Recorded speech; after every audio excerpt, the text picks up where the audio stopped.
പ്രിയപ്പെട്ട ഒരു പുസ്തകത്തെക്കുറിച്ച് പറയണമെന്നോ അല്ലെങ്കിൽ പ്രിയപ്പെട്ട ഒരു കൃതിയെക്കുറിച്ചോ പറയണമെന്നോ പറയുമ്പോൾ സ്വാഭാവികമായും സ്വന്തം രചനകളെക്കുറിച്ച് സംസാരിക്കുക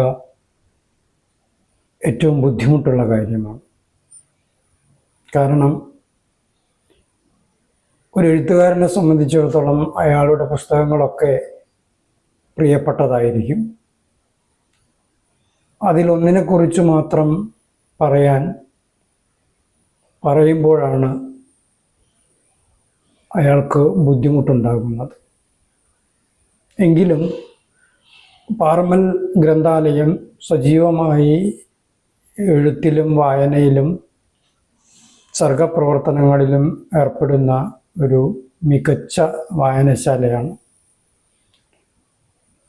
ആ മികച്ച വായനശാലയിൽ വെച്ച് പ്രകാശനം ചെയ്യാൻ ഭാഗ്യമുണ്ടായ ഒരു പുസ്തകം എനിക്കുണ്ട്. DC ബുക്സ് പ്രസിദ്ധീകരിച്ച ബുദ്ധനടത്തം എന്ന കവിതാ സമാഹാരം. ആ കവിതാ സമാഹാരത്തെക്കുറിച്ച് സംസാരിക്കുമ്പോൾ തന്നെ അതിലെ എല്ലാ കവിതകളെക്കുറിച്ചും പറയുക ഈ ചുരുങ്ങിയ സമയത്തിനകം പ്രയാസമുള്ള കാര്യമാണ്. പൊതുവായി എൻ്റെ കവിതകൾ മുന്നോട്ട് വയ്ക്കുന്ന ചില താല്പര്യങ്ങളുണ്ട്, ചില രാഷ്ട്രീയമുണ്ട്. മനുഷ്യപക്ഷത്ത് നിന്നുകൊണ്ട് പ്രതികരിക്കുന്ന, ഇടപെടുന്ന ഒരു സാധ്യതയായിട്ടാണ് ഞാൻ പലപ്പോഴും കവിതയെ കാണുന്നത്.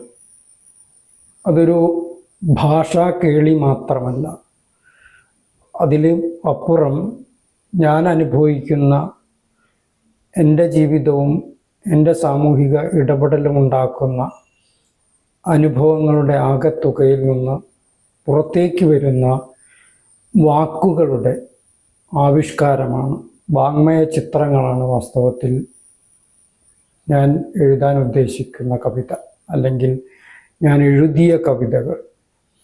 അതെത്രത്തോളം സംവദിച്ചു എന്നത് തീരുമാനിക്കേണ്ടത് വായനക്കാരനാണ്. ബുദ്ധനടത്തം എന്ന പുസ്തകവും കാവ്യ സമാഹാരവും ആ അർത്ഥത്തിൽ മനുഷ്യപക്ഷത്ത് നിന്നുകൊണ്ട് ഇടപെടാനുള്ളൊരു സാധ്യതയായിട്ടാണ് ഞാൻ കാണുന്നത്. 35 കവിതകളുള്ള ഈ കവിതാ സമാഹാരത്തിൽ ഓരോ കവിതയും ആ അർത്ഥത്തിൽ ഇടപെടാൻ ശ്രമിക്കുന്ന എൻ്റേതായ ശ്രമങ്ങളാണ്. അതിന്